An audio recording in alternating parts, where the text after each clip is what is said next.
que se obtienen a partir del álgebra lineal, lo cual quiere decir que veíamos pues el producto tensorial, el producto simétrico, el producto exterior, ¿verdad? El producto exterior. ¿Y qué más vimos? El dual, y habíamos visto el de los homomorfismos, ¿verdad? También el de... no vimos... Ustedes iban a ver cómo definir una representación a partir de los homomorfismos, ¿verdad? O sea, si B y W, si nos quedamos en esto, ustedes me iban a decir qué pasaba, ¿verdad? Que si B y W son G representaciones, así vamos a anotar las representaciones, para no decirle representaciones del grupo G, entonces vamos a ponerle G representaciones. Entonces, si B y W son G representaciones, nos gustaría ver cómo le hago a los homomorfismos de G representaciones, poderle dar una estructura, o digo a los homomorfismos entre, o sea, yo tengo los homomorfismos QP lineales, o sea, yo considero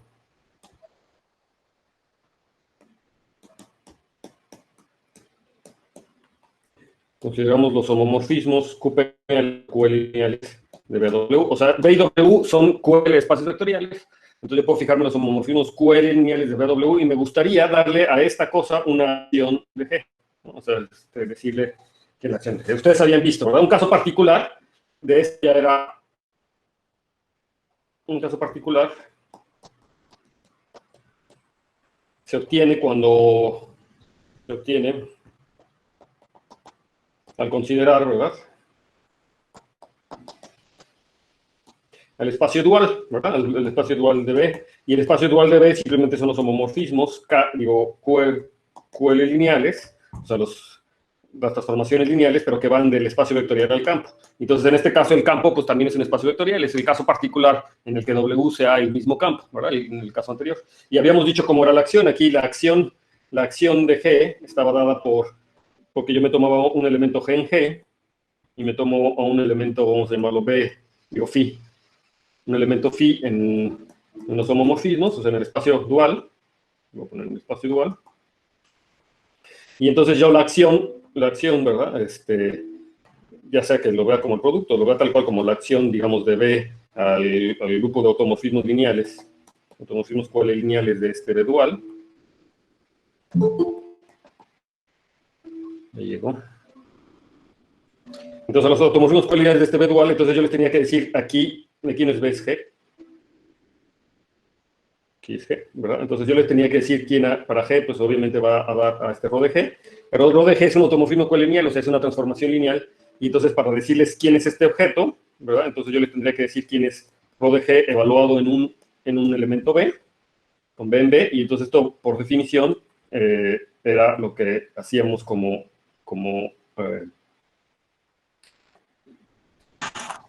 pues no es el elemento B, normalmente aquí debería de ser phi, es lo que estamos diciendo, phi es el automorfismo, phi es el elemento del dual, y entonces para definirlo,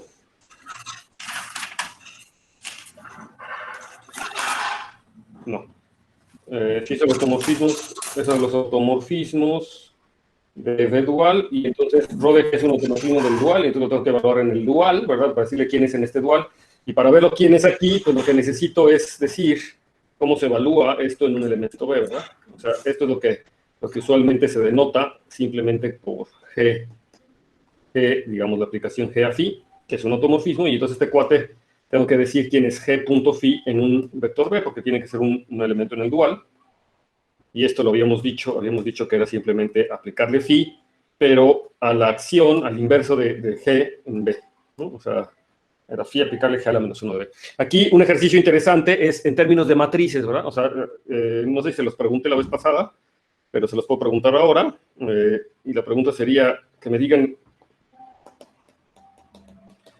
ejercicio, vamos a ponerle que, vamos a decir que si, negro, color negro, vamos a ver, si yo escojo una base, ¿verdad? Vamos a decir, si M es la matriz de rho de G, vamos a ponerlo de rho de G, ¿verdad? En una base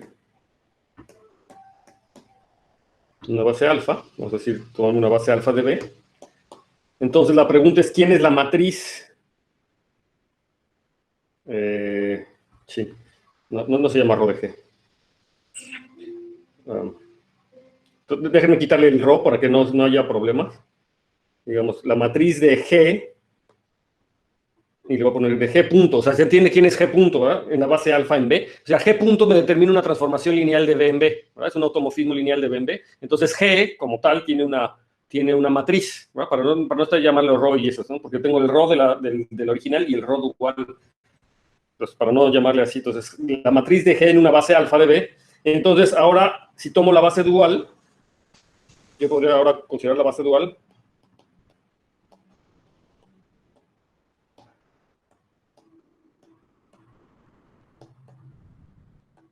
Dual, le voy a llamar alfa asterisco de B asterisco, o sea, del espacio dual.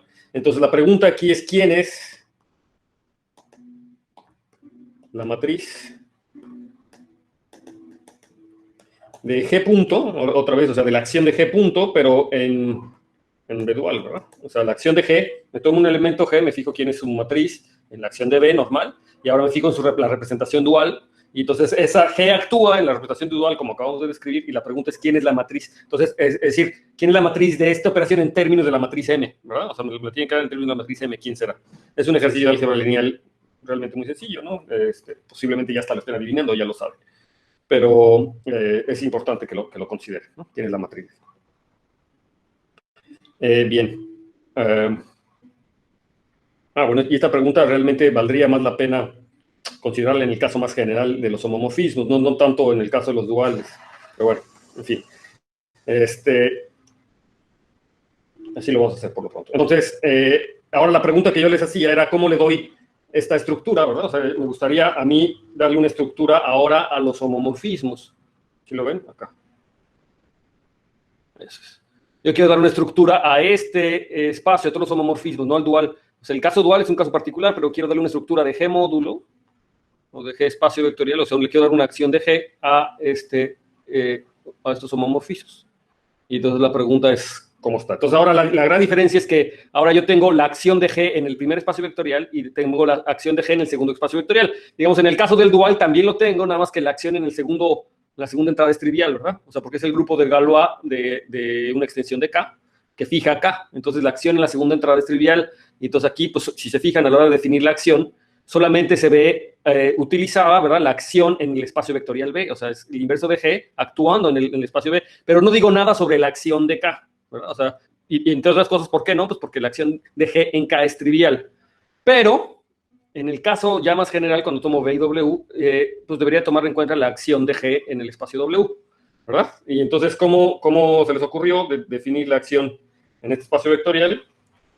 Pues espero que todo el mundo lo haya encontrado. Entonces, aquí en los homomorfismos de B a W, o los homomorfismos Q lineales, QL lineales de B a W, si yo me tomo G, ahora un elemento en mi grupo G, y me gustaría tomar ahora, pues, phi, pero ahora un homomorfismo QL lineal de B a W, y entonces me gustaría definir quién es G aplicado a este phi. Entonces, nuevamente, G aplicado a este phi tendría que ser un automorfismo, ¿verdad? Digo, un homomorfismo de B a W, y entonces, para definirlo, pues yo tengo que definir quién es este objeto, pues aplicado ahora un vector B en B, ¿sí? Y entonces, aquí, pues, yo creo que más o menos natural es que si esta cosa generaliza, ¿verdad? Generaliza a la situación en el caso dual, pues entonces yo tendría que evaluar phi en B, pero no en B, ¿verdad? Sino aquí yo tendría que hacer igual, evaluarlo en G a la menos 1 de B, y eso es tomando solamente la acción en la primera coordenada, digamos, pero ahora tengo una acción yo en la segunda coordenada y quiero que también funcione como se debe, y entonces la forma es G actuando aquí. Entonces, fíjense que aquí hay dos acciones, ¿no? Hay dos acciones importantes. Es la acción en B que se ve reflejada aquí, aunque está denotado de la misma manera, ¿verdad? Es G a la menos 1 en B, es la acción del inverso de G, en el espacio vectorial B, y esta acción, esta segunda acción G en phi de B es en el espacio vectorial W, la estamos denotando igual, pero son dos acciones, ¿sí? Y sí se entiende que son las respectivas acciones, ¿no?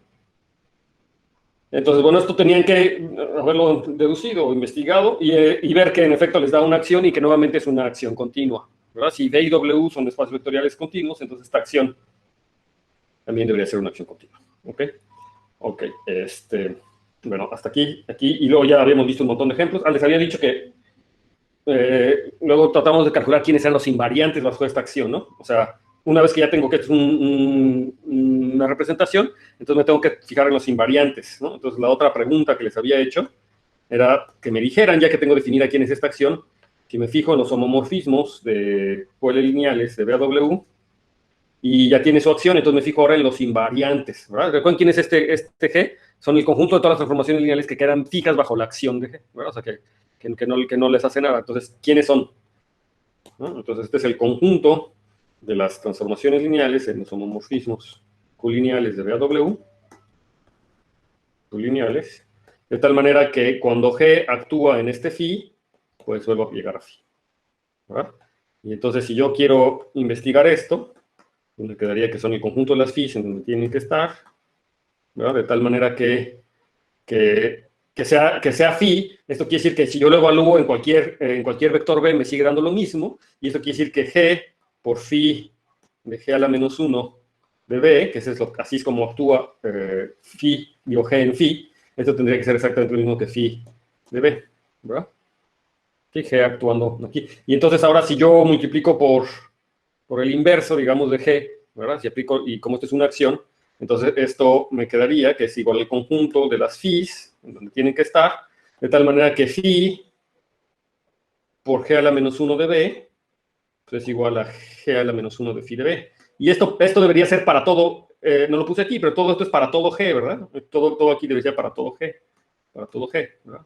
Adentro del paréntesis, de hecho, ¿verdad? O sea, son los invariantes que son así para todo G. Pero entonces, como es para todo G, entonces esto lo que más ni menos me da que es el conjunto de las phis, de tal manera que phi de G de B es igual a G de phi de B. Es decir, lo que me está dando es la definición que les había dicho de las homomorfismos en la categoría de representaciones de G, ¿verdad? O sea que esto me quedaría, es igual a los homomorfismos en la categoría de G representaciones, las representaciones eleádicas de G, no sé, de G de BW. Con la notación de aquí abajo estamos denotando a los homomorfismos o a las transformaciones lineales de G representaciones, que son las que crean invariantes bajo la acción de G, ¿no? Exactamente, ¿sí? ¿Sí? Esa es en la categoría correspondiente. Entonces, esa es la relación realmente que... Pues en la categoría de representaciones eleádicas, ¿no? O sea, los homomorfismos en la categoría de representaciones eleádicas. Entonces, a lo mejor voy a poner de otro color.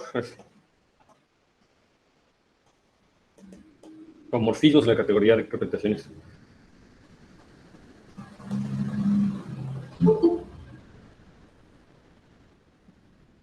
Homomorfismos en la categoría de representaciones eleádicas. En realidad esto es bastante general, ¿no? No estoy utilizando nada, digo, esto se vale para las representaciones. No estoy utilizando nada realmente, la representación en general no estoy utilizando nada eleádico aquí hasta ahora. Pero en particular se vale para esta cosa. Entonces,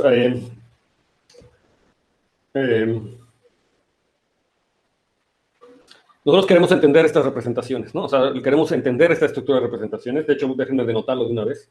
Vamos a hacer la notación. Una notación.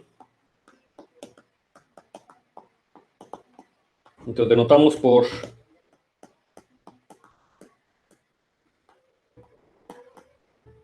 rep G a la categoría de representaciones. Y de hecho, sí, de hecho, yo tendría que hacer alguna referencia al L, ¿no? O sea, si estoy tomando la categoría de representaciones eleádicas, entonces, en realidad la notación es así, ¿no? Con K. O sea, porque hace referencia al campo K, donde el campo K es un... Y el L también se le pone. Pero es que casi lo omiten, porque dicen siempre es el G, o sea, fijan el G es el grupo de Galois absoluto de un campo local, y entonces se pone las representaciones G de K, bueno, así lo voy a poner, a la categoría de representaciones continuas, o las representaciones eleádicas,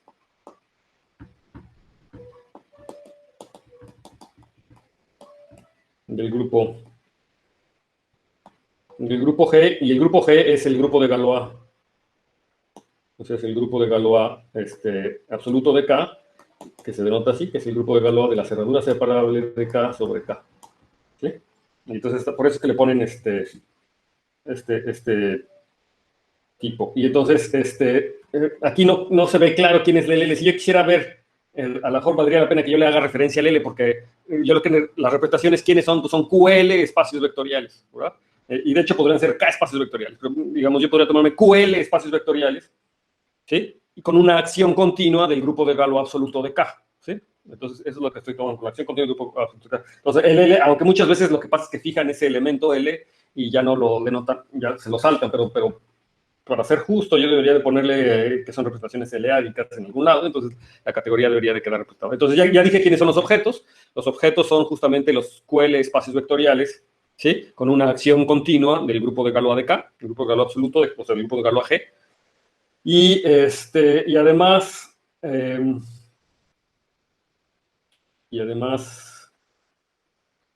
sí, y en ese sentido, bueno, si yo ya dije quién es G, entonces a lo mejor sí me puedo saltar este K, porque ya queda codificado este G, ya queda codificado el K, ¿verdad? O sea, ya queda ahí. O sea, las representaciones eleádicas de G, donde G es ese grupo de Galois absoluto. De hecho, así lo denotan, nada más denotan rep subíndice G. Y luego a veces le ponen el QL o el L para indicar que son representaciones eleádicas. O el K, depende de qué representación está. Ok, entonces nosotros vamos a anotar así. Representaciones subíndice GL, cuyos objetos son los espacios vectoriales de dimensión finita sobre QL. Lo apunto aquí, para que no quede duda. Los objetos son las representaciones eleádicas, ¿verdad?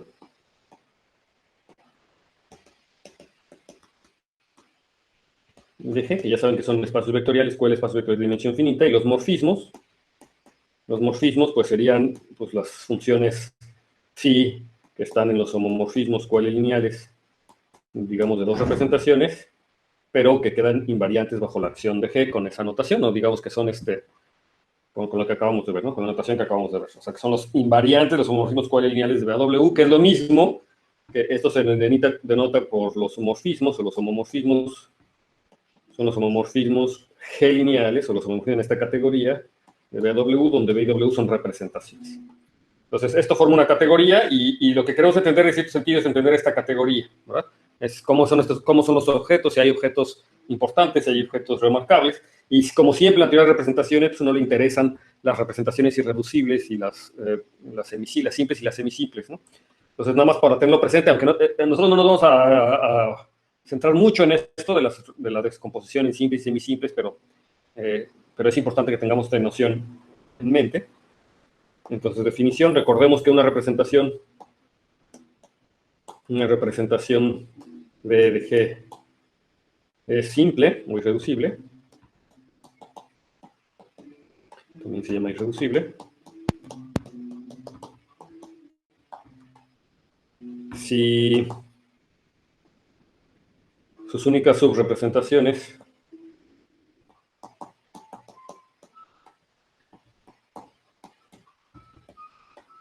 son el 0 y la formada por B, B misma.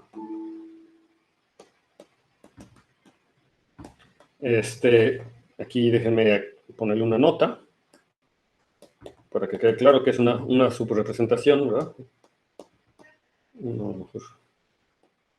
Una subrepresentación.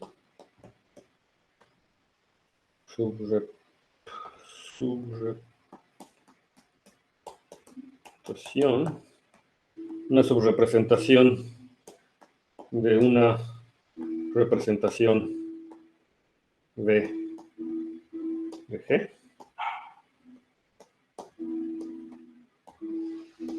Es un subespacio vectorial. Es un subespacio vectorial W de G.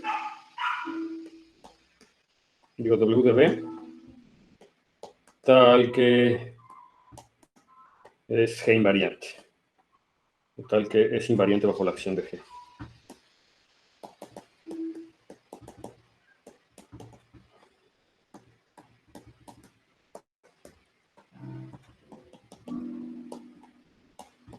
¿Ok? ¿Sí queda claro? ¿No? O sea, si me tomo cualquier elemento de G y hago actuar en W, vuelven los elementos de la acción de cualquier elemento de G vuelven a caer en W. Y entonces eso hace que, si dotamos a W con la topología de subespacio, si es que fuera... ¿sí? Entonces, si dotamos a W con la topología de subespacio, entonces tendríamos que W en sí mismo, ¿verdad? Es una representación eleádica nuevamente, o una representación de un grupo topológico, es una representación continua. En general, ¿verdad? Puede ser una representación continua. Y nada. Y entonces, por lo tanto, y esa es una subrepresentación, ¿verdad? Entonces, una subrepresentación es nuevamente una representación de un grupo, en un subespacio vectorial más pequeño, que vuelve a ser una representación continua, y que, ¿sabes? Es lo que debería de ser, ¿no?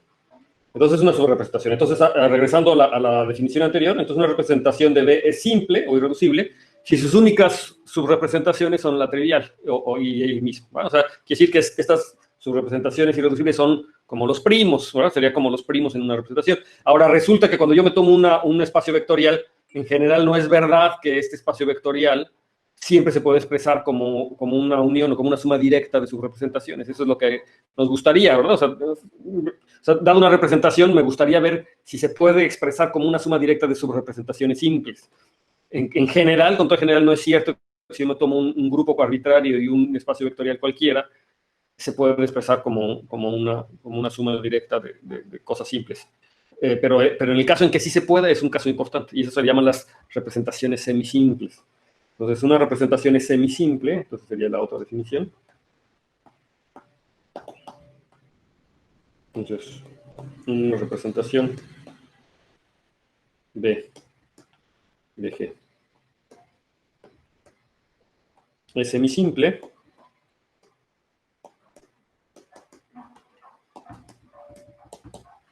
semisimple si se puede escribir, digamos,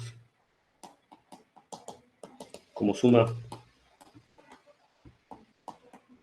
directa de representaciones simples de G, por supuesto. No me acuerdo si, no, de hecho, no, tampoco lo dije, ¿verdad? Pero nota, observación. Otra vez la nota, es otro ejemplo, ¿verdad? Si D y W son representaciones, son G representaciones, entonces B más W también lo es. O sea, la suma directa también es trivialmente una representación con la acción coordenada, ¿verdad? Es decir, G en B, W simplemente se define como G de B, G de W. ¿Ok? Es decir, la suma directa exterior, digamos. Y bueno, para la suma directa interior también. No pasa nada. ¿Sí? Esa es la misma. Son isomorfos, ¿no? De hecho. Ok, entonces la suma directa de representación también es una representación. Entonces, eso es lo que yo quisiera. ¿Verdad? Si yo tengo una representación en general, nos gustaría ver si son simples o semisimples. Y ahí uno puede dedicarle toda una teoría, todo un buen rato a esto. De hecho, en un curso de representaciones en general de grupos, uno le dedica un buen rato a estudiar cuando las representaciones son, cuando hay, o sea, qué representaciones son las semisimples y si la descomposición en irreducibles es única y todo el lema de Schulz y todo ese tipo de cosas, ¿no? Que me caracterizan. Bueno, ahí ustedes lo pueden revisar con calmita, eso, en cualquier libro de representaciones. Son un curso de teoría de representaciones, que por cierto, pues, no estaría mal si no lo han tomado, que tomaran un curso de teoría de representaciones. Ajá. Ok, entonces ahora vamos a ver como ejemplos, ¿verdad? Un ejemplo muy importante, que a lo mejor hasta conviene llamarle, son ejemplos importantes, ¿verdad? Vamos a ver unos ejemplos importantes. Entonces, el primer ejemplo, a lo mejor hasta conviene llamarle a esto una sección, ¿no? Porque es un ejemplo que va a aparecer mucho. Y este ejemplo se va a llamar el módulo de Tate.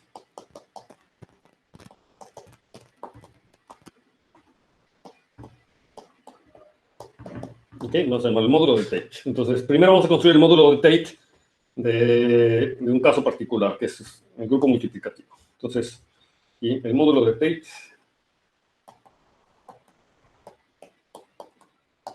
del grupo multiplicativo.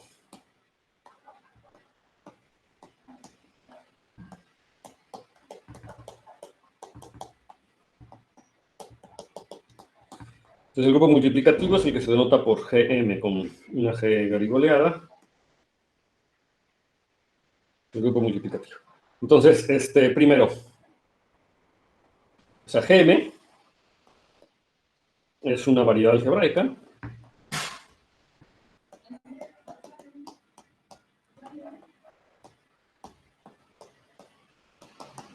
Vamos, digamos, sobre Z, aunque en realidad podría ser sobre anillos un poco más arbitrarios, pero digamos sobre Z. Z es el objeto inicial, ¿verdad?, en la categoría de anillos conmutativos con 1. Entonces, digamos que si yo quiero irme lo más general posible, pues debería de tomarme el grupo multiplicativo sobre Z, para que ahí entren todos los anillos conmutativos con 1, ¿verdad? O sea, es decir, que es una variedad algebraica sobre Z. Y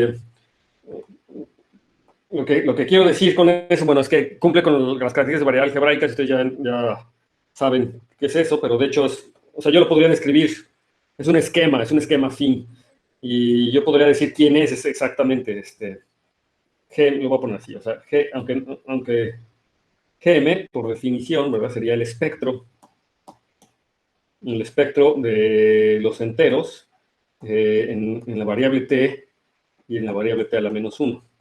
Digamos, bueno, esto también se puede expresar como el espectro de los enteros con coeficientes en t, o en xy, si quieren, módulo el ideal generado por xy menos 1. O sea, lo que estoy haciendo es invertir a la segunda variable, ¿verdad? O sea, la segunda variable se invierte. Si fijan, si yo divido entre el ideal xy menos 1, entonces x y y se vuelven como inversos uno del otro. O sea, puedo dividir entre y. En otras palabras, lo que estoy haciendo es localizar, ¿verdad? O sea, este anillo que está aquí es tomarme z de t, ¿verdad? Y luego lo localizo en t. O sea, lo localizo en 1 entre t. O sea, divido entre los elementos de t. O sea, lo localizo por el espacio multiplicativo que son de todos los espacios de t. Y me fijo en el espectro. El espectro es el esquema fin, ¿verdad? El esquema fin, que si lo quiero entender como un espacio topológico, está formado por todos los ideales primos de este anillo y que tienen una estructura. Pero la cosa interesante de esto es que es más bien cuando yo entiendo este esquema fin como funtor. O sea, recuerden que todos los esquemas además son funtores. ¿Ustedes ya tomaron algo de esquemas? ¿Quién ya estudió esquemas aquí? Algo de geometría algebraica de esquemas, al menos esquemas afines que haya visto. Voy a empezar. Tú vas a empezar. Sí, por eso. Okay. Solo conozco la definición, pero no, nada. ¿Y quién ya tomó álgebra conmutativa de ustedes? Yo álgebra conmutativa ya, pero no vimos definición de esquema. ¿Vieron lo que es el espectro de un anillo? Sí, ¿No? Entonces, el espectro de un anillo sí lo tiene. El espectro afín, digamos, eso sí. Sí, eso sí. Eso sí, entonces con eso me basta, ¿no? Entonces, así como yo lo definí, es el espectro de ese anillo. Y entonces ahí está, ¿no? Ya.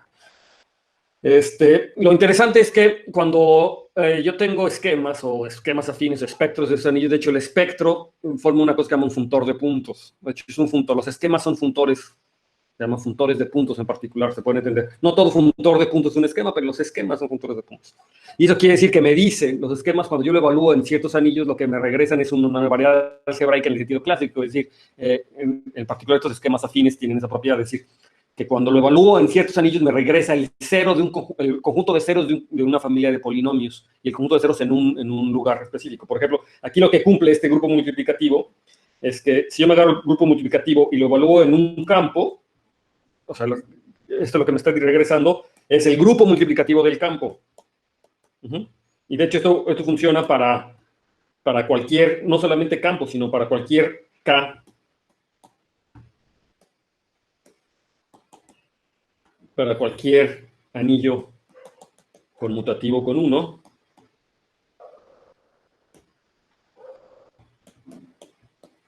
K, ¿verdad? O sea, si yo tomo K, un anillo conmutativo con 1, lo que me va a regresar son las unidades, ¿verdad? O sea, el grupo multiplicativo del anillo. Esa es la propiedad que está. Y además es funtorial, ¿verdad? O sea, es un funtor, lo que les digo. Si yo tengo un morfismo de anillos, entonces cuando cuando evalúo sus puntos, me da un morfismo respectivo entre los puntos evaluados.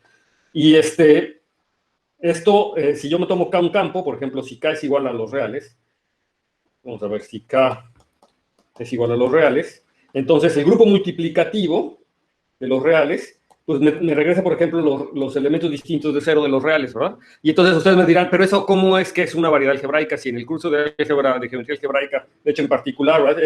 Esto sucede para cualquier campo, voy a tomarme los complejos, y esto me va a dar, pues los elementos distintos de 0 los complejos. Y ustedes me van a decir, pero eso en la definición básica de geometría algebraica no era una variedad algebraica con la definición, o sea, no es el conjunto de ceros de una familia de polinomios, pero sí es, lo que sí es o sea, es ¿cómo se llaman? Es regular a una variedad algebraica. Es decir, sí es una variedad algebraica en el sentido que hay un mapeo regular, birregular entre una variedad algebraica y o sea, es isomorfo a una variedad algebraica. De hecho, ustedes pueden ver que, como les había dicho, ¿verdad? Esto sería el espectro de tomarme, o la variedad algebraica, ¿verdad? No sé cómo, la variedad algebraica de tomarse este polinomio. O sea, si yo me tomo xy menos 1 y me fijo en los ceros de ese objeto, geométricamente esto se ve así, ¿no? O sea, es una hipérbola, ¿no? Es la hipérbola. Y entonces los puntos de la hipérbola, hay un mapeo regular, con un inverso regular, aquí ponen los complejos o los reales o lo que ustedes quieran, entonces el campo, los reales al cuadrado, ¿verdad? O C2. Y entonces el mapeo regular, que es la proyección, me da un isomorfismo entre la hipérbola.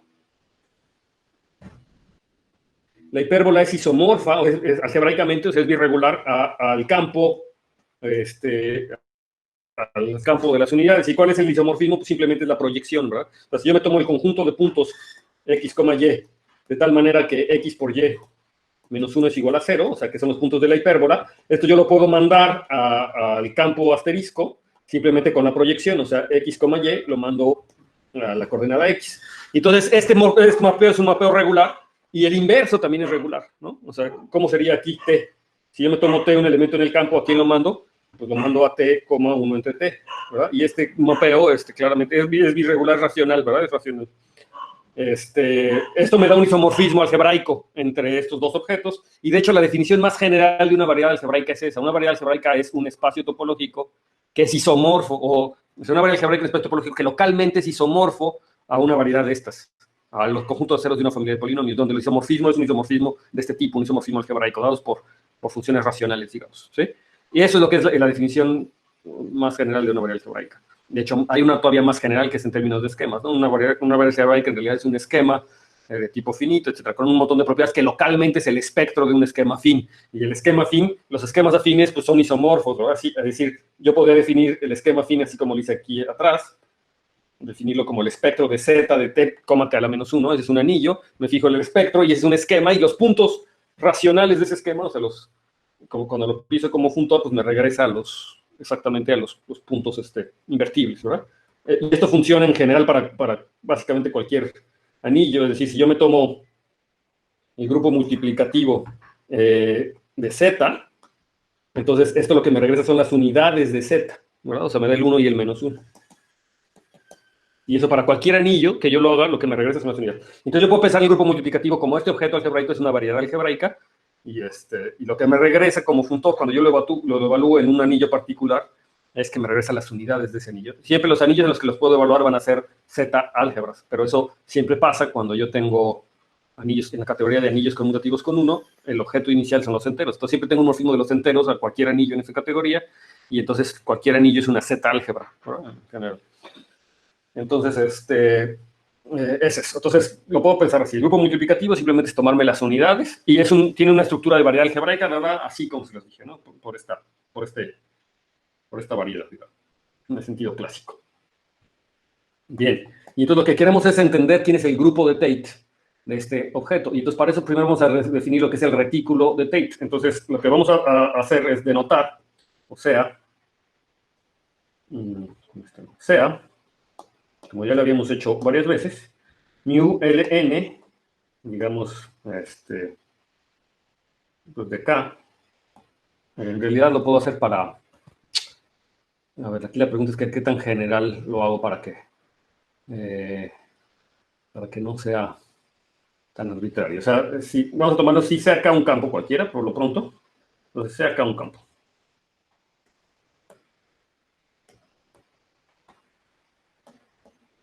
un campo cualquiera. Entonces yo defino las raíces, o sea, defino mu ln de K, que es el conjunto de las raíces lnésimas de la unidad de K. Es el conjunto de los A's en K, de tal manera que A a la ln sea igual a 1. ¿Vale? Es el 1 en el campo. O sea, son las raíces lnésimas de la unidad adentro de K. ¿Verdad? Entonces, ese puede ser que tenga muchos, varias, ¿no? Pero lo ideal es que nos gustaría entender esto como cuando hay todas las raíces lnésimas de la unidad, ¿no?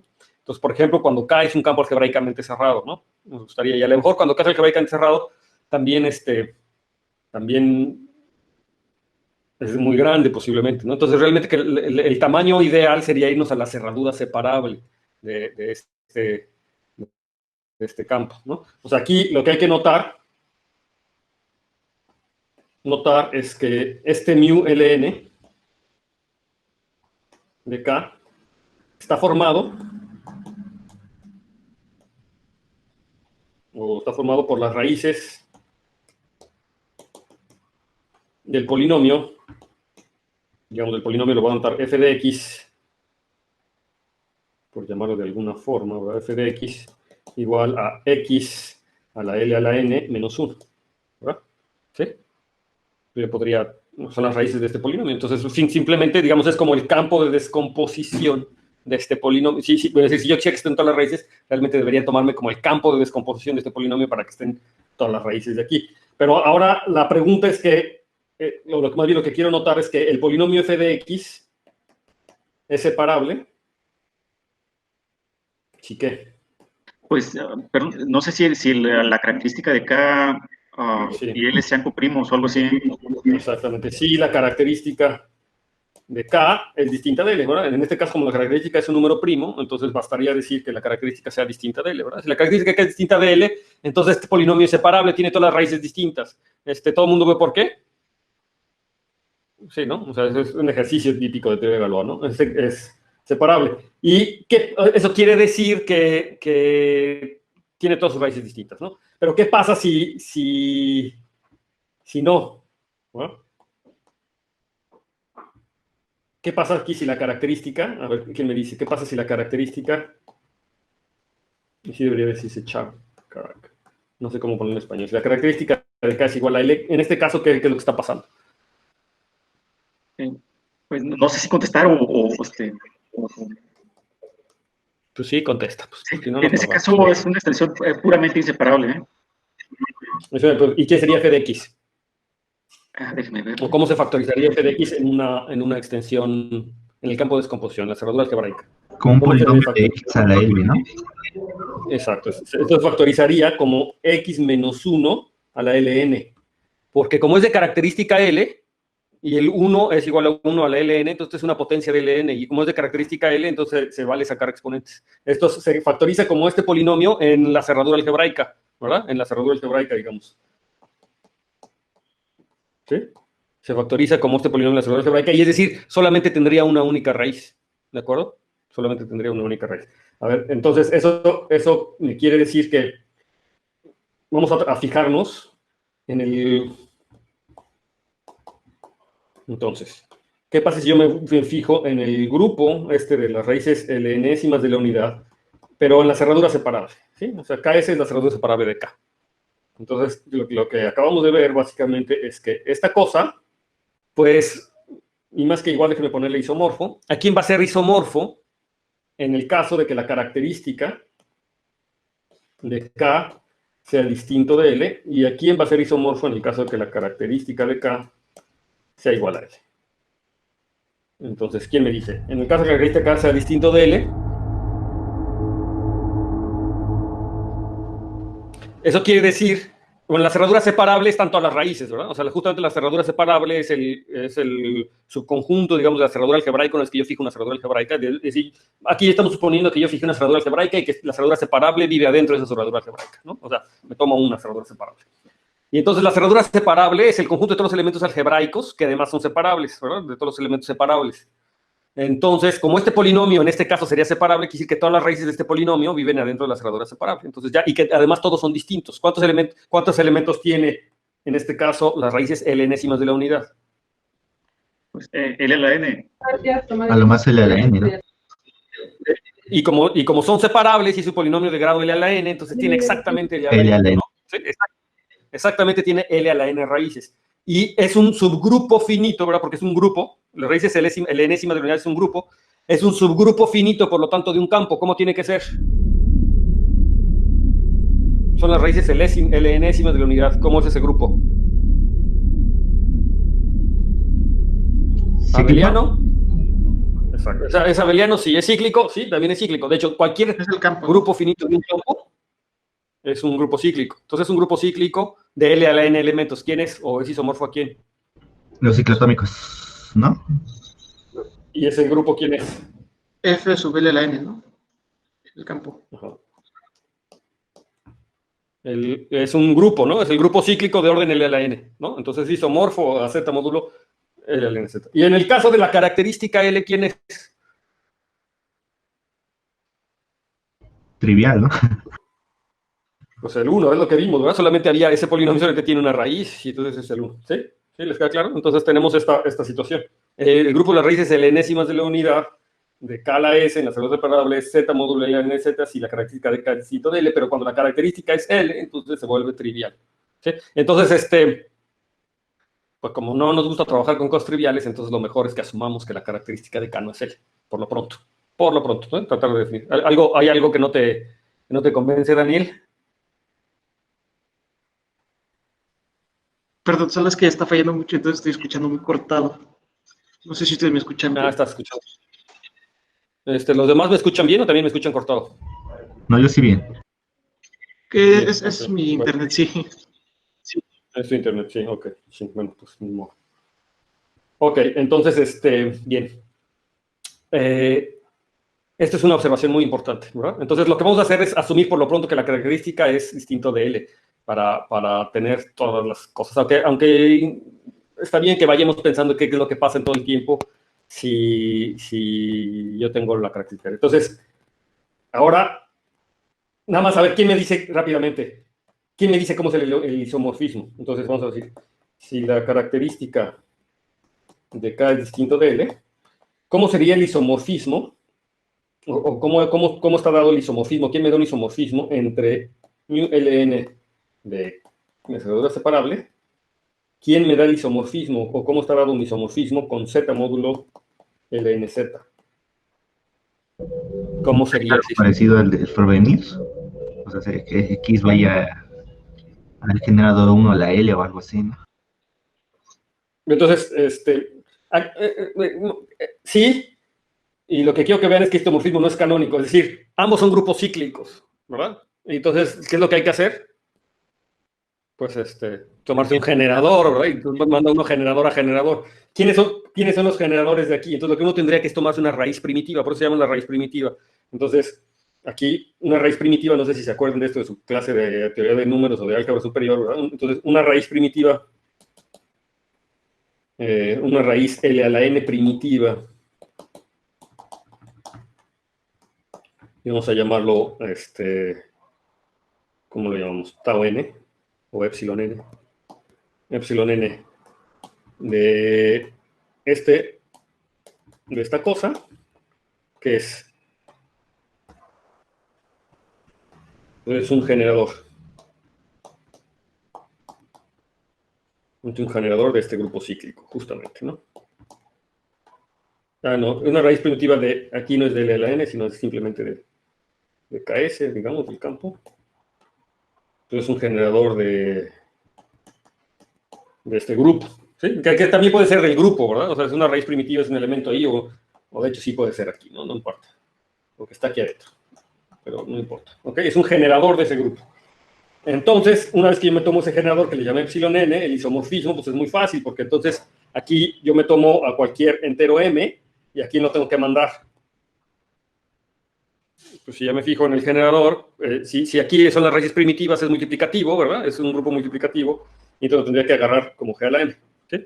Y entonces fíjense que esto lo puedo hacer para cualquier entero, en realidad aquí debería ser para la clase de m, o sea, m es la clase de un entero, entonces esto lo debería mandar a G a la m, y esto está bien definido, salvo por múltiplos de L a la N, ¿verdad? porque como es un grupo de orden L a la N, entonces está bien definido. Entonces por eso es que pasa el cociente bien y es un morfismo bien definido, ¿de acuerdo? ¿Sí? Es un morfismo bien definido, ¿sí?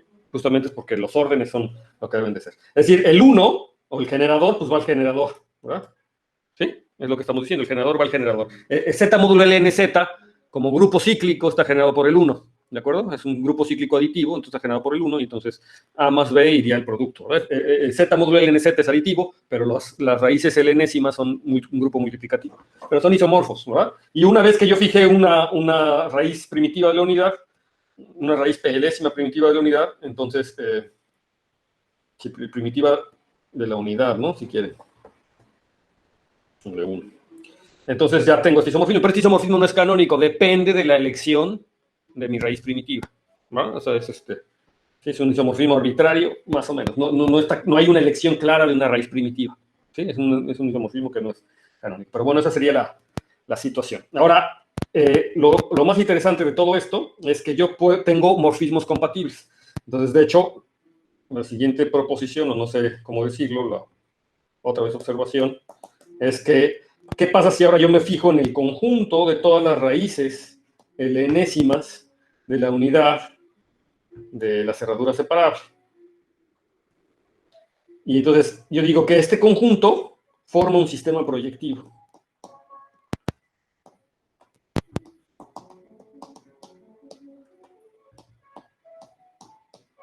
Bueno, entonces, claramente ustedes me dicen, bueno, para que forme un sistema proyectivo, no basta que me digas quiénes son los objetos, ¿verdad? O sea, me tienes que decir además quiénes son los morfismos que hacen de este un sistema proyectivo. Y entonces yo les digo, bueno, lo que pasa es que hay un morfismo más o menos claro, me tomo las raíces L a la N más unésimas de la unidad de KdS, yo lo puedo mandar a las raíces L enésimas de la unidad de KdS, ¿cómo? Pues sería elevar a la potencia L, ¿sí? Entonces es elevar a la potencia L. Es decir, si yo me tomo un elemento A aquí, que es una raíz L más unésima de la unidad, si yo este elemento lo elevo a la L, entonces ahora me queda una raíz L enésima de la unidad, porque si yo le elevo a la L a la N, me da A la L a la N más 1, y esta cosa ya es una raíz de la unidad, ya era 1, ¿verdad? Entonces, fíjense que esto lo que me está determinando es un sistema proyectivo con estos módulos. Claramente, aquí está indexado por los naturales, entonces basta decir cómo funciona para los consecutivos, porque es un orden lineal, ¿verdad? Entonces, para todos lados. Y entonces, ahora, déjenme hacer la siguiente definición, la voy a hacer aquí, porque aquí está. Entonces, definición. Entonces, denotamos por definición, notación. Denotamos por TL de K a la S, ¿verdad? Porque tiene que ver con el cabo a la S, justamente al límite proyectivo sobre los enteros de estas raíces L enésimas de la unidad de KdS. Y la definición es esta, y se llama la lattice de Tate. Llamada la lattice de Tate. Pregunta, ¿eso es isomorfo a los enteros eleádicos? En efecto. Es isomorfo a los enteros eleádicos. Se llama el retículo de Tate. ¿Por qué es isomorfo a los enteros eleádicos? Porque cada uno de estos es isomorfo y creo que se puede extender hacia el isomorfismo de los límites. Exacto. Cada uno de estos es isomorfo a Z módulo L a la NZ, y las funciones que hacen este límite proyectivo, es decir, estas funciones, justamente son las compatibles, ¿verdad? Es decir, son las compatibles con el isomorfismo que les acabo de describir, ¿verdad? Son compatibles más o menos con el isomorfismo que les acabo de describir. Y entonces, si yo me tomo en cada nivel ese isomorfismo, entonces ustedes pueden ver que esos cuadrados conmutan, ¿verdad? ¿Sí o no? Sí. Lo podemos hacer más o menos explícito. Entonces, fíjense, yo tengo aquí mu a la Ln más 1. Lo voy a denotar así nada más, para no estar cargando mu a la Ln, para no estar cargando todo. Pero aquí hay un isomorfismo, ¿verdad? Que es Z módulo L a la NZ, la Ln más 1. Y aquí también hay un isomorfismo, que es Z módulo a la LNZ. Y por acá yo tengo el normal, ¿verdad?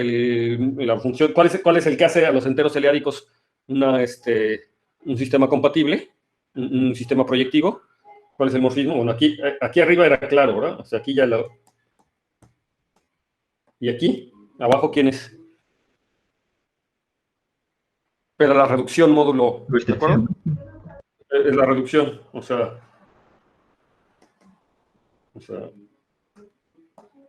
sí, es la reducción a módulo L a la N. Sí, o sea, si yo me tomo un entero, y este isomorfismo a lo mejor no me conviene llamarle aquí A, sino me convendría llamarle de otra forma. No sé cómo llamarlo, B. Qué original, pero no sé cómo llamarlo, B.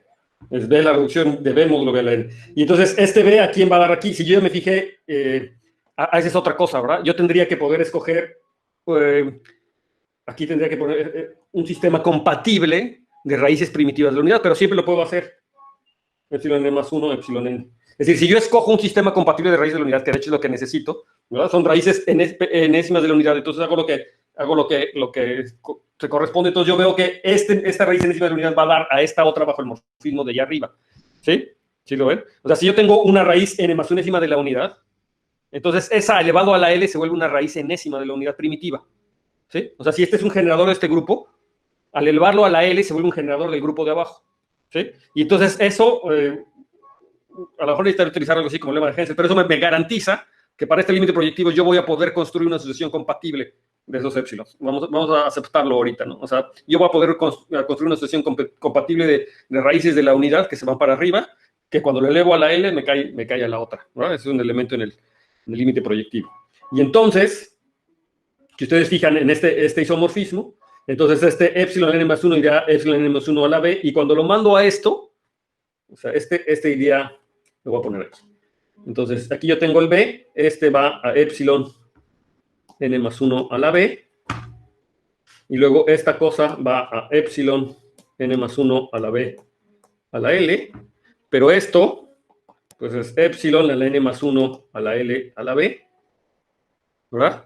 Y esto es lo mismo que epsilon n a la B, que era el que venía de aquí abajo, ¿verdad? O sea, era el que venía aquí, B, va a B módulo. Ahora, este posiblemente es muy grande, pero queda bien determinado módulo L a la N, o sea que no importa, o sea que si aquí yo me mando otro elemento B módulo a la LN, este elemento, y este serían congruentes, no importa, módulo L a la N, entonces sí va a dar aquí, es decir, este triángulo aquí es conmutativo, ¿sí? Y entonces ahora sí yo tengo este triángulo conmutativo, y ahora yo puedo utilizar las propiedades universales, o sea, las propiedades universales de los límites, ¿verdad? Porque, ¿cómo es el límite? El límite de los p-ádicos es un cono, ¿verdad? Y el límite del otro también es un cono, pero yo tengo morfismos que van en ambos sentidos. O sea, por ejemplo, yo tengo aquí los p-ádicos, vamos a poner los eleádicos. Los eleádicos yo tengo morfismos para acá, ¿sí lo ven? ¿No? Pero ese morfismo, compuesto con esto, me da un morfismo a los μs. ¿Sí se ve? Me da un morfismo a los μs. Por lo tanto, por la propiedad universal de los eleádicos, o la propiedad universal de los límites proyectivos, esto debería tener un morfismo de los eleádicos, es un límite entonces terminal, ¿verdad? Entonces debería tener un morfismo, así como lo construí, debería tener un morfismo de límite proyectivo de los μs, ls, ns, tengo que tener un morfismo de los zls que hace que todo esto conmute, ¿verdad? Pero como este es un isomorfismo, como los morfismos de aquí son isomorfismos, estos son isomorfismos, entonces también lo tengo de regreso, y entonces también tengo un morfismo que va de regreso de aquí para acá, exactamente por la misma propiedad del universal, y no es difícil demostrar que son inversos uno del otro, justamente porque todos estos cosas están en isomorfismos, y entonces esto me da un isomorfismo entre estos dos, utilizando la propiedad universal de los límites proyectivos, digamos. O sea, ¿sí? ¿Se convencieron? Sí. Ok, entonces esa es una forma de ver el isomorfismo. Fíjense que tampoco el isomorfismo es canónico, porque estoy haciendo una elección de raíces primitivas de la unidad y además una elección de raíces primitivas de la unidad compatibles, ¿sí? Pero bueno, eso me va a ayudar. Entonces, de hecho, vamos a denotar ese T me sirve, ¿no? O sea, CAT, o tau, igual a la asociación compatible, epsilon n, y es decir, esto es contenido en este módulo de esta látiz de Tate. ¿Cómo lo denotamos? De Gm. ¿Así lo denoté o no? Déjame ver. Déjame regresar nada más para ver cómo lo denoté. Lo denoté TL de KS, pero no, sí, es el módulo de Tate del Gm. Entonces aquí, si ya lo pusieron, déjenme borrarlo. O sea, sí tiene que ver con KS, pero queda más claro si lo pongo aquí Gm. Desde el grupo multiplicativo. porque es el módulo de Tate, no este es el módulo de Tate, es la látiz de Tate o el retículo de Tate del grupo multiplicativo. ¿Ya? Entonces, de hecho, yo me puedo tomar entonces ahora T igual a esta sucesión compatible, es decir, y además la voy a tomar de esta característica, sea T, donde epsilon 0. ¿Quién es epsilon 0? Ahí todos los epsilon 0 tienen que ser más o menos triviales, ¿no? O sea, epsilon 0 sería, pues, ¿quién es el primer elemento? ¿Quién es el elemento que está en la entrada n igual a 0, digamos? Pues es el 1, ¿verdad? O sea, epsilon 0 no hay más que tiene que ser z módulo L a la 0, z, es z módulo z, y eso es solamente la identidad. Entonces, epsilon 0 es igual al 1. Y luego lo que vamos a tomarme es que yo no quiero que este cuate, este tau, sea el 1, lo quiero distinto de 1, entonces en particular podría pedirle que esta cosa sea distinto de 1 y que sea un generador, ¿verdad? Y luego lo que le voy a pedir es que el epsilon n más 1 elevado a la... que sea una sucesión compatible, entonces esto quiere decir que epsilon n más 1 elevado a la L, pues tiene que ser igual a epsilon n, ¿de acuerdo? Es una sucesión compatible en ese sistema, y lo que les vamos a decir es que también vamos a pedirle aquí que cada uno de estos epsilons n son raíces primitivas.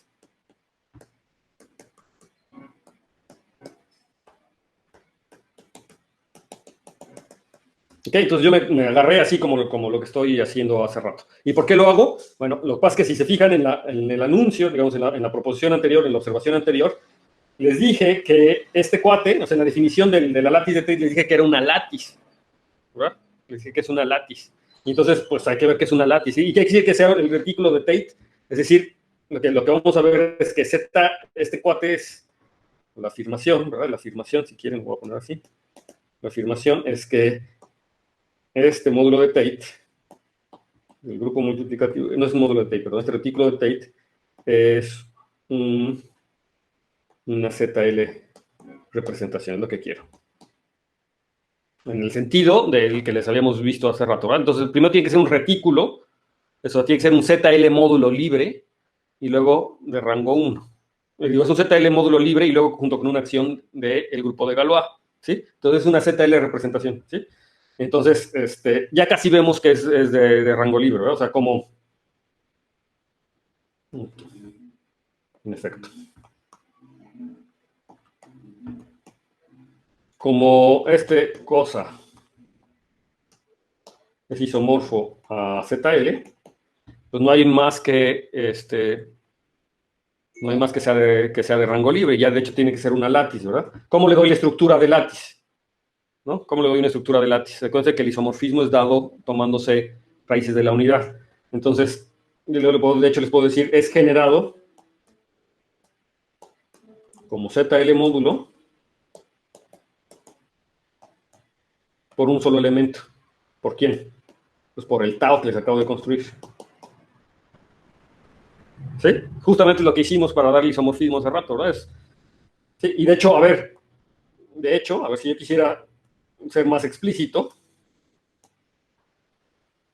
¿cómo es la acción de ZL, verdad? O sea, si lambda está contenido en ZL y yo me tomo un elemento aquí, o sea, a ver, noten aquí una nota. Entonces, notar que este módulo de Tate, o sea, este TL de GM, es igual a QL, digo a ZL, perdón, por tau. O sea, es el generado por tau, ¿verdad? Lo que estoy diciendo es generado por tau como ZL módulo, entonces son todos los múltiplos de ZL de tau, ¿de acuerdo? ¿Sí? ¿Sí o no? ¿Sí? Sí, sí. A ver, entonces lo que quería decirles es, de hecho, ¿cómo queda? Si lambda está en ZL y yo me tomo tau, ¿verdad? Entonces, ¿quién es lambda tau? ¿Quién sería lambda tau? ¿Por qué borré esto? ¿Por qué borré esto? No quiero borrar eso. Quiero que sí esté. O sea, lo que quiero ver es que me digan quién es lambda tau. Entonces, si lambda está aquí, entonces eso quiere decir, ¿verdad? Que lambda, pues es también una sucesión compatible, ¿verdad? Con las restricciones. Y entonces, ahora sí, o sea, para describir cómo sería la acción, pues me tendría que decir quién es lambda por tau. ¿Quién es lambda por tau? A ver si estamos entendiendo esto. tau es igual a la asociación compatible epsilon a la n, y Sería lambda... como elevar Exacto. O sea, la acción... las potencias, ¿no? Exacto, la acción es exactamente tomarse, aquí sería epsilon n a la lambda n, ¿no? ¿Se ven? Es justo lo que hicimos hace ratito con la... O sea, me da esta sucesión, y esta sucesión vuelve a ser una sucesión compatible, o sea, sí vuelve a estar en el conjunto, está bien definido. Es lo que hicimos básicamente hace ratito. Si yo elevo aquí son las raíces primitivas de la unidad, si yo elevo a la lambda n, entonces conmuta con todo, y esa es la acción, ¿verdad? O sea, es la acción de ZL, esa es lo que le da la estructura de ZL módulo, ¿sí? Nada más hay que tener cuidado, a veces es un poco confuso esto porque ZL es un anillo, pero y como que la estructura ahí es aditiva, ¿verdad? O sea, es decir, cuando yo lo sumo, y la cosa, o sea, los lambda n los voy a sumar, ¿verdad? Y cuando yo lo pongo en las raíces primitivas de la unidad es multiplicativa ahí la estructura, ¿de acuerdo? Entonces ahí es por eso es que aquí se pasa al exponente, ¿de acuerdo? Pero digamos, la acción, digamos, de lambda tau es esta, ¿de acuerdo? Y entonces esto hace un ZL módulo y tiene que ser, por lo tanto, es un ZL módulo de rango 1, ¿sí? Entonces, por lo tanto, es libre, es un ZL módulo libre, ¿de acuerdo? Ahora bien, ahí está bien. Ahora lo que me gustaría decir cómo es la acción en G. ¿Sí? Esa es la otra parte. Ahora, ¿qué pasa? Si G está contenido en el grupo G. Recuerden que el grupo G es igual al grupo de Galois absoluto. No sé si se acuerdan que el grupo de Galois absoluto denotamos así con G subíndice K. Y este es el grupo de Galois de la cerradura separable. ¿De acuerdo? Entonces, si yo me tomo G aquí, ¿quién será? G de tau, o sea, basta que yo les diga quién es G evaluado en un tau, ¿verdad? ¿Quién será G de tau?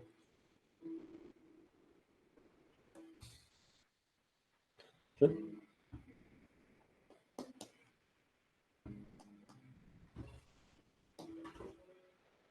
O sea, nuevamente, esto es G aplicado a esta sucesión, ¿no? Me tienen que decir quién es. Pues aquí estaba fácil, eso no es nada difícil porque G sí actúa en cada raíz enésima de la unidad. O sea, las raíces enésimas de la unidad son elementos en la cerradura separable, están en KDS. Y entonces G actúa como tiene que actuar en la cerradura separable. ¿De acuerdo? ¿Sería conjugados entonces? Sí, esto entraría como G de epsilon n.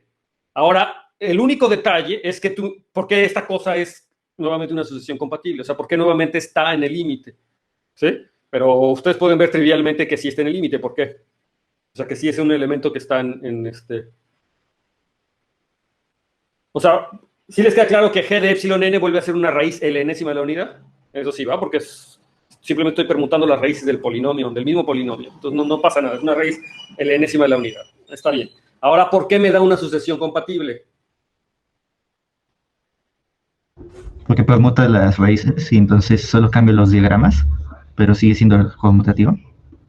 O sea, lo que yo tendría que ver es qué pasa cuando lo elevo a la potencia L, ¿no?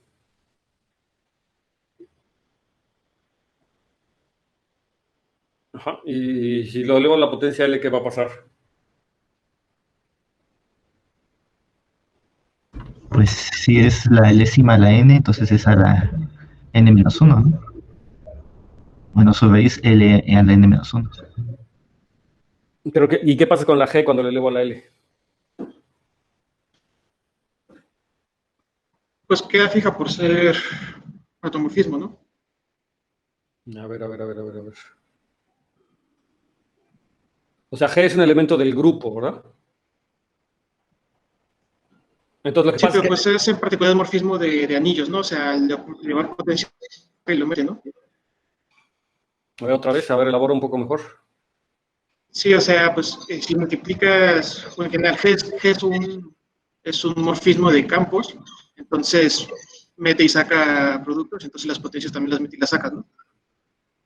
Entonces, G por E a la N realmente es G aplicado a E a la N, y entonces elevar la potencia es meter la potencia dentro. O sea, más bien, elevar a la L, elevar a la potencia L, conmuta con G. Ese morfismo que es elevar a la potencia L conmuta con G.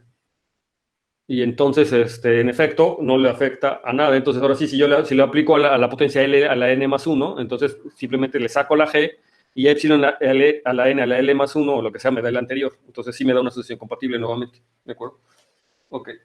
Entonces sí, nuevamente una sucesión compatible y entonces está... Y de hecho, aquí de una vez voy a aprovechar, como las epsilons n eran raíces primitivas de la unidad, ¿verdad? Eso quiere decir que esto se debe de poder escribir como un epsilon a la, como una potencia de la raíz primitiva, ¿verdad? Y entonces esto lo vamos a poner como Gi n de G. ¿Sí? Sí, o sea, epsilon a la n es una raíz primitiva de la unidad, y es un generador del grupo cíclico, entonces cualquier otro elemento, en particular G de epsilon a la n, tiene que ser una potencia del epsilon a la n, porque es el generador del grupo cíclico, y esa potencia la llamamos simplemente Gi de n de G. Y aquí entonces, ¿aquí en dónde?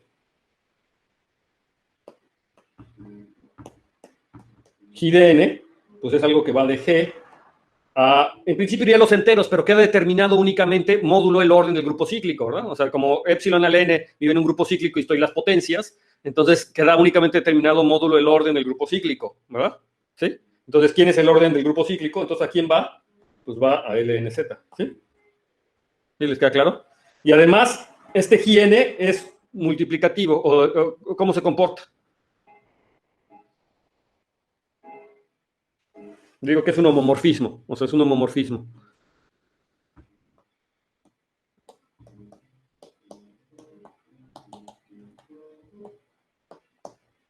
De grupos.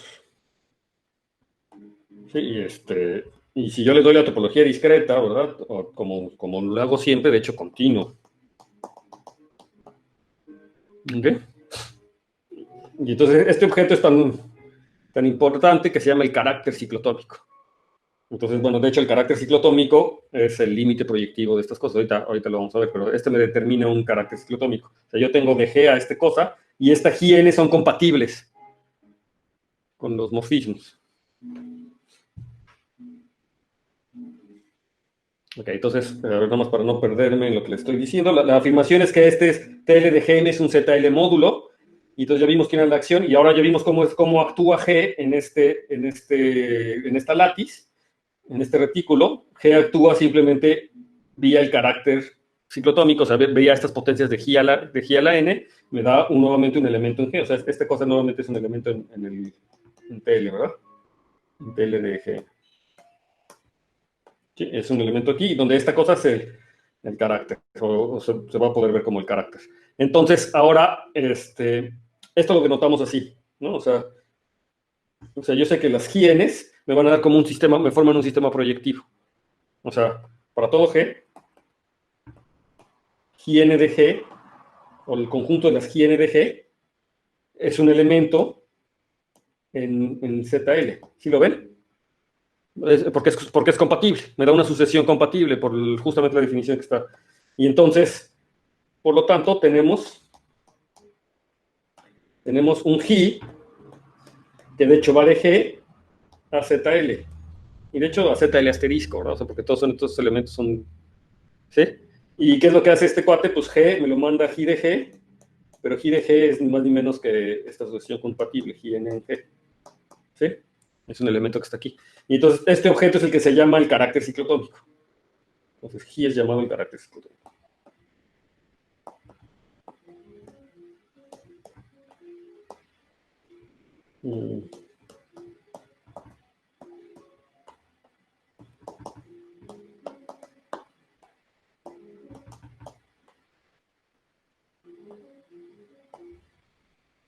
Gracias, me voy a pasar. Okay.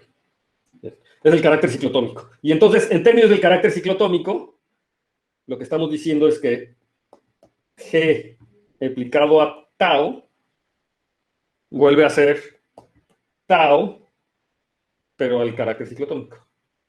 ¿Sí? Donde se entiende qué quiere decir elevar al carácter ciclotómico, eso quiere decir entrada a entrada, ¿verdad? O sea, le estoy elevando entrada a entrada al carácter ciclotómico. ¿Sí? ¿Queda claro? O sea, esto quiere decir que es igual a epsilon n elevado a la g n. ¿Sí? Es esta sucesión compatible, digamos, en G, por supuesto. Es eso lo que está. Es decir, la acción de G, o sea, o sea, lo que estoy diciendo es que este TL de GM tiene una acción a través del carácter ciclotómico. O sea, TL de G es un G módulo, es una representación ZL-ádica, en donde la acción de G es vía el carácter ciclotómico.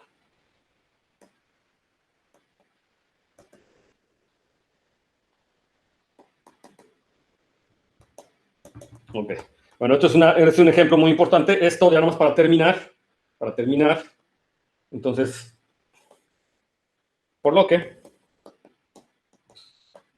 denotamos al módulo de Tate del grupo multiplicativo, lo vamos a denotar como ZL1.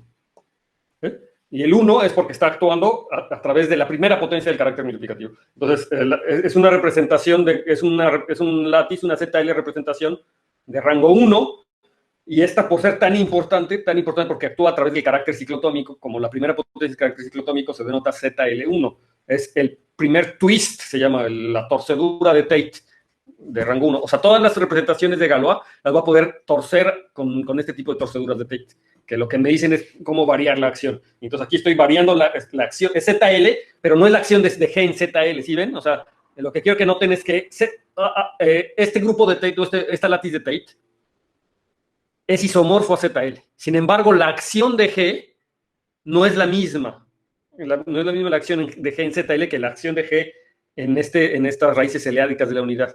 Porque en una actúa vía ¿verdad? Estas potencias del carácter ciclotómico, ¿de acuerdo? Las potencias del carácter ciclotómico. Y entonces esa hace una diferencia, no es ZL tal cual, es ZL1 se le llama, porque actúa vía la potencia del carácter ciclotómico, la primera potencia, ¿sí? ¿Sí o no? Bien. Entonces, esto todavía no defino lo que es el módulo de Tate, ya para que Rubalcaba ya no se lo pierda porque ya se tuvo que ir, porque ya es la 1. Entonces, la siguiente clase vemos quién es el módulo de Tate. Esta es la látiz de Tate. Es una látiz, es una ZL látiz, es una ZL representación. Ya sabemos quién es el módulo Tate, simplemente va a ser hacer el producto tensorial con QL, ¿verdad? Entonces, con QL ya obtengo entonces el módulo de Tate, de este grupo multiplicativo. ¿De acuerdo? Bien. Bueno, entonces, ¿alguna duda? Por ahora no, creo. Entonces, estas cosas se relacionan mucho o llegan a ser ácidos o algo así. Sí. Bueno, se utilizan mucho en la comología de ácidos vectoriales, si quieres, o de sistemas locales y de todo ese tipo de cosas, sí. Perfecto. Vale. De hecho, eso es lo que hace la geometría. O sea, van a ver que... Vamos a ver el ejemplo de los módulos de Tate de curvas elípticas, pero de hecho estos módulos de Tate son duales a la comología tal. Ok. Son duales tal cual a la comología tal. Y de hecho la acción se vuelve la representación dual de la comología tal. O al revés, ¿no? O sea, dual de esta comología tal. Entonces, de hecho, por eso son muy importantes. De hecho, son muy, muy importantes. En la teoría de Hodge usual, los torcimientos de Tate son un poquito distintos sobre los complejos, pero fueron motivados de este trabajo de Tate sobre las cuestiones peánicas, las torceduras. Ok. Uh-huh. Bueno, y por supuesto la teoría de Hodge tiene que ver con todo ese tipo de haces y todo ese tipo de cosas, ¿no? Que están. Sí, claro. Pues muy bien. ¿Alguna otra cosa?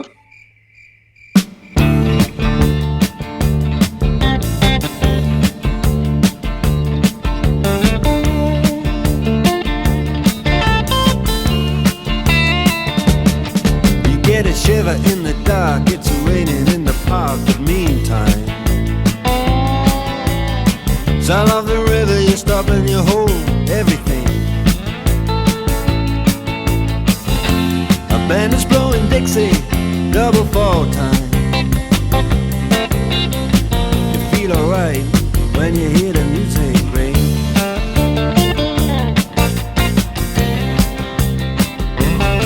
Well, now you step inside, but you don't see too many faces. Coming in out of the rain, they hear the jazz go down. Competition in other places, but the horns, they blowing that sound. Way on down south,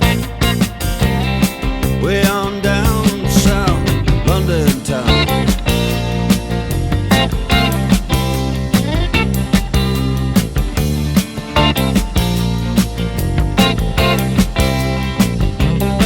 You check out Guitar George, he knows all the chords. It's strictly rhythm, he doesn't wanna make it cry or sing. If then an old guitar is all he can afford, when he gets up under the lights to play his thing.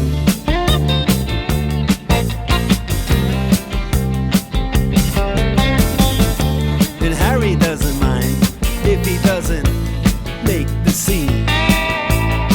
He's got a daytime job, he's doing alright. He can play the honky-tonk like anything, saving it up Friday night with the Sultans, with the Sultans of Swing.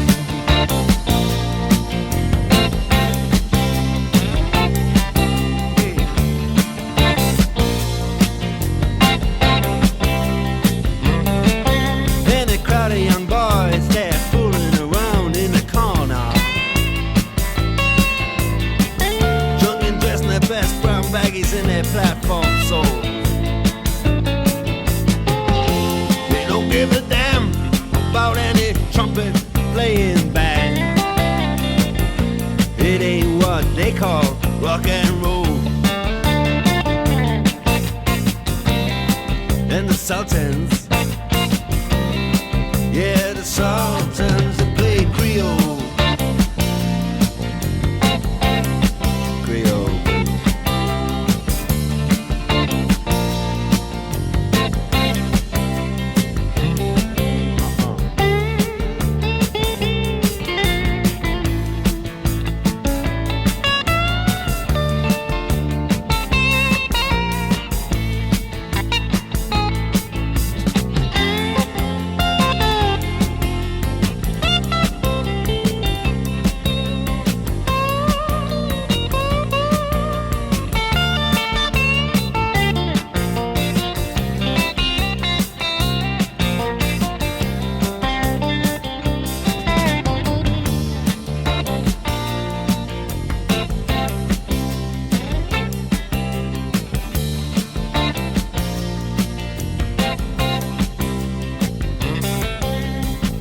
And then the man steps right up to the microphone and says at last, just as the time bell rings, good night, now it's time to go home. Then he makes it fast with one more thing. We are the Sultans